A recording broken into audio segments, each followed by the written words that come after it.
Hey, I just want to talk about the previous video I made a couple of months ago about why Bakhmut may fall in the coming days and about a certain other person who was reporting on stuff. I basically just want to talk about why Bakhmut didn't fall and, other updates about the war, specifically what will define the Ukrainian victory inside the offensive. And so, the first thing I'll probably talk about is Bakhmut and why it didn't fall. And the answer is, well, it's both complicated and simple at the same time. The simple answer is that the Russians poured an enormous amount of reinforcements into the area in an attempt to stop the Ukrainians from taking it. The long answer is that Ukrainians failed to properly develop their defensive inside the Kyiv area. Not for lack of trying, but because the Russians had very advantageous positions in this area. Basically, Ukrainians pushed to take Berkivka. And if that would have been successful, it would have been pretty not good for Russians. If they would have taken Berkivka like this, it basically would have severed the supply line inside the northern part of Bakhmut and made it very difficult for Russians to hold on to the city. And so that's what the Ukrainians did. They tried to push into here. But the issue is it's on the low ground. So the Russians were able to take advantage of their positions up here and up here to basically turn the area into a kill zone. And so there are a lot of times where the Ukrainians pushed into Berkivka, in fact took most or even all of a village at one point, like that. But then because the Russians controlled the flanks and because they had artillery superiority in the area, they're able to inflict extremely heavy losses on the Ukrainians and force them to withdraw from the area. And recently the Russians conducted a series of counterattacks and pushed them back across the reservoir right here, and the Ukrainians have switched their strategy to taking Yahidne, which is more difficult, but objectively, because, Berkivka is hard to take, and its position is disadvantageous because it's on the low hand. Yahidne is also hard to take, but its position is on the high ground and is advantageous. So if the Ukrainians had focused on taking stuff like this, the high ground around Yahidne, sure, it would not have directly controlled the point, but the advantage the Russians had of controlling the high ground over Yahidne and shooting down at Berkivka would have been there, and they would have been better able to hold on to the village. And also the other issue is that, this is the third reason, Ukrainians, they do want to take Bakhmut, but they don't want to take it with heavy losses. When they were pushing into Berkivka, they were taking heavy losses, heavier than the Russians even. And so that basically became a bad idea. It's not a profitable venture if you're losing more when they're basically the whole purpose of Bakhmut right now is to be a well for Russians to throw all their forces into. And right now, they've done it. They've thrown most of their reserves. Remember how Klishivka fell and we're expecting a breakthrough where Ukrainians are going to push through to the rail line and we're going to push forward to Pitny and Odrodivka and all these other places which sit in the low ground, which are relatively easy to take. Well, that didn't happen. Why did that not happen? Well, the Ukrainians took the high ground near Klishivka. They pushed up to the rail line near Andriivka and Kurdyamivka, and then they stopped. And the reason for this is the Russians threw in an enormous amount of forces, and not just like chaff, actual decent forces armed with the best equipment the Russians had, and launched a series of counterattacks. If you're like watching recent footage, you would have seen an attack with several T-90Ms in this area in which 3 of them were taken out. And so a series of attacks around Klishivka in which they pushed into the village, haven't at all had any purchase on the heights, and basically sat there and got blown up by Ukrainian artillery. That's basically Bakhmut fulfilling its mission. The way the Russians have it is their reserves are kind of split into a first group. Three groups. The first group is the one who sits on the front line. They're poorly trained, poorly equipped, not very well motivated, and the whole idea they have is to basically slow down the Ukrainians and attrit them while we push forward. Then we have a second group, which are regulars, decent troops, not good troops, which are meant to basically counterattack and fill in holes whenever those weaker troops are broken through. And then the final wave are going to be elite troops, which are meant to launch a counterattack and basically push the Ukrainians back to where they started. So the troops which are committing right now, they're supposed to come forward whenever Ukrainians culminated in their offensive and were basically exhausted, and then the Russians are going to push them back all the way to Ivanivska and all these other places. Instead of it being committed early, and sure, they succeeded. They took half of Klishivka. Word is they may have taken all of Klishivka, but they haven't been able to get any purchase on the heights, which Klishivka is an empty, bombed-out village of a bunch of craters. The only thing they have there is maybe some basements, and, well, the Ukrainians probably know where basements are, and they could literally see them from the heights right here.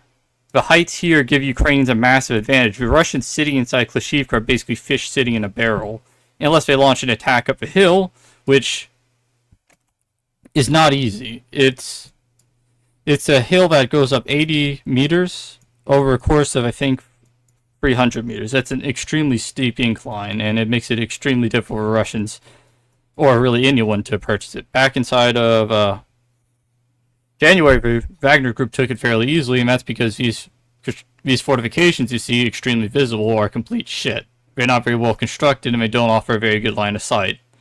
I think if they basically put them a bit too high on the hill, and the line of fire isn't very good. If they built them like right here, it probably would be more effective, but I'm not a military engineer, so I won't comment on it anymore. But suffice to say, the main reason why Bakhmut didn't fall is Ukrainian failure in terms of strategy and achievement in Berkivka, and the Russian willingness to pour enormous amounts of reserves into defending the south of the city. If either Berkivka had fallen or Yehidne had fallen, or the Russians had been more wise with their allocation of their resources, Bakhmut likely would be very close to falling right now, or would have fallen already. But basically, because of that choice of strategy, the Russians have inflicted extremely heavy casualties on themselves, committed their last line of reserves, and stopped the Ukrainians from taking the city. So, congratulations. And now to the second topic of the video, talking about what defines a successful Ukrainian offensive. And the basic answer is, well, it depends on the measure. Originally, the measure for successful Ukrainian offensive would have been to take an area like this. Which, now knowing how the current offensive is going, is kind of absurd. Because back in these days, we thought that it'd be a lot more like, well, Kharkiv and Kherson. It's turning out to be a lot more like Kherson than Kharkiv, however, these days.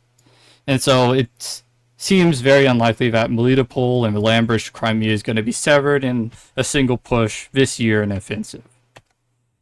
Instead, the measure for what a successful offensive will be, well, it's kind of like, I didn't actually publish a video, but I published a video talking about it, and it basically said that the measure of Ukrainian offensive isn't whether they actually cut the Crimean land bridge, it's whether they put themselves in an advantageous position to cut it whenever they get F-16s next year.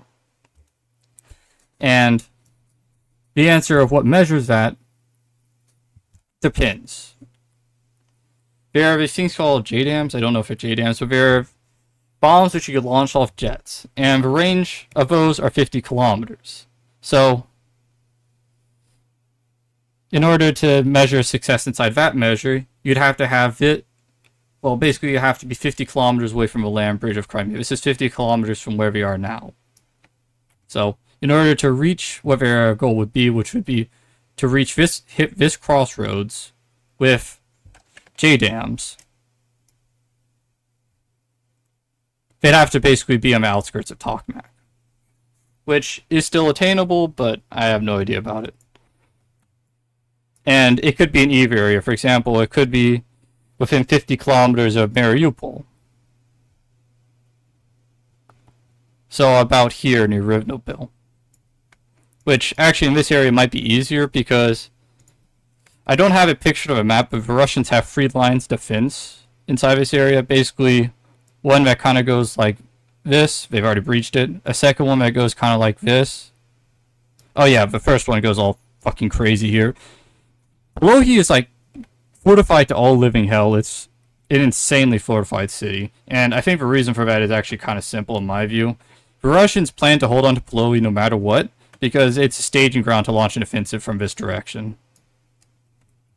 Well, with that said, then there's a final line of defense that kind of, I think it's from Mikhailivka to Tokmak and kind of like this. And so, yeah, it'd be very difficult for them to breach here. However, over by Staromayorsky, there's a single defense line, kind of like this. I know it's Stepney, and it goes somewhere near Volnovika and all that. And it also undermines itself because the logistics for this defense line are questionable. Basically, they have a major road that goes through Staromilanivka, which is in front of a defense line, which they use to support a defense line like this. Well, this side's already fine. It could do that. So, if the Ukrainians take Staromilanivka, because of the questionable logistics of its defense line, it's very unlikely that they'll be able to supply this area over here. And then, in turn, that could kind of undermine the Russian defenses in this area, because defenses are meant to defend from a single direction, and if the Russians built their defenses to defend from here, and it comes from here, it turns into a bit of an awkward situation for defenders. Yeah. So, that's the first potential measure, which is basically the maximalized potential of F-16s delivered to Ukraine. However, there's also another measure, which is actually useful for the Ukrainians whenever they took Kherson, and that is a measure of the most effective use of HIMARS inside offensive measures. And basically that is long enough range to hit the vital strategic supply lines that the Russians use to supply this whole region. And so that would be 80 kilometers. And so from where we control right now, that would be... Oh, would you look at that? The Ukrainians have reached that objective and are able to actually hit vital logistics with HIMARS from where we control right now. Now, granted, I don't think it's the most comfortable position to shoot HIMARS, considering it's in the middle of a minefield within a few hundred meters of Russians. But, hypothetically speaking, from a measure of the effective use of... Oh, well, actually, that's 80 kilometers, so you could actually extend it a bit further right here. Still not a comfortable position, but they are able to hit the Russian logistics in this area with HIMARS, with a range of about 4 kilometers behind the front line. And so from that measure, they actually have, in some ways, succeeded in their objective. Now, granted, they still have to push forward, because then we need to have a safe zone, we need to demine this area so we don't run over a mine when using a HIMARS. And they also really need to secure their flank here, because in a prospective Russian counterattack, this will be the area they attack from. There's a major logistics right here. There's a major rail hub here, and granted it gets blown the shit out of, but the point is, they're able to supply this area, and you can see it has very powerful logistics lines running from Mariupol, through which to bring reinforcements and supplies into the area. If there's going to be a counterattack, it's coming from here, and of course the Russians fortify the hell out of this knowing this. And so, for the Ukrainians to succeed with the offensive, not only do they have to hold this, because technically they have succeeded in becoming within range of HIMARS from Melitopol and the vital logistics near it, but also they have to secure it against a counterattack from Polohi, or probably not here. It's possible from here. Vasilivka still hasn't fallen, and probably, considering the trajectory in this region, they have made gains. They have purchased some of the heights near Zerebianki, but they've mined the living shit out of this area, and they have very good troops defending there, so it's not going to be an easy place to fight. After the South Ossetia battalion got annihilated in Pyatkhati, they committed elite reserves into the area, so it's going to be hard to push forward here. But theoretically, if they took Vasilivka, that would secure their western flanks, but I'm doubtful they'll actually try to launch a counterattack from there, considering how much more difficult the logistics are. But hypothetically, if Ukrainians were to stop, well, they shouldn't stop now, because Novoprokhovka is a good staging ground for a counterattack. But if they were hypothetically to stop now, they would actually have Melitopol within range of HIMARS.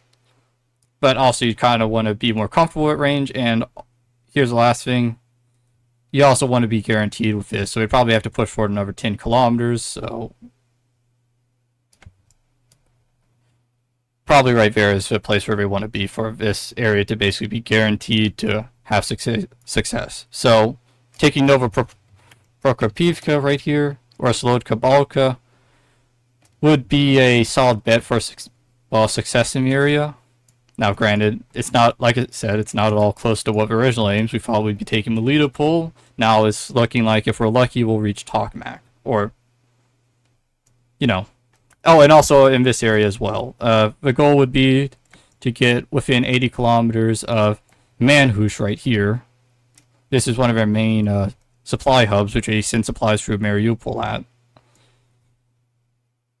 And, well, we reached it there, and they're just barely outside range here. If they take Stara Milanivka, which they may, they will be within range of victory. And then the last area is here. I don't have much to say about it. It's kind of unclear what's going on here. Russians claim to push them out. The Ukrainians claim otherwise. But if they do get a foothold on the opposite side, they'll be right here. This bridge right here, these two bridges, got blown to all living shit, so they don't exist anymore, let's just say that. So if they have purchase on this side of the river, they will be counted as success. That's all.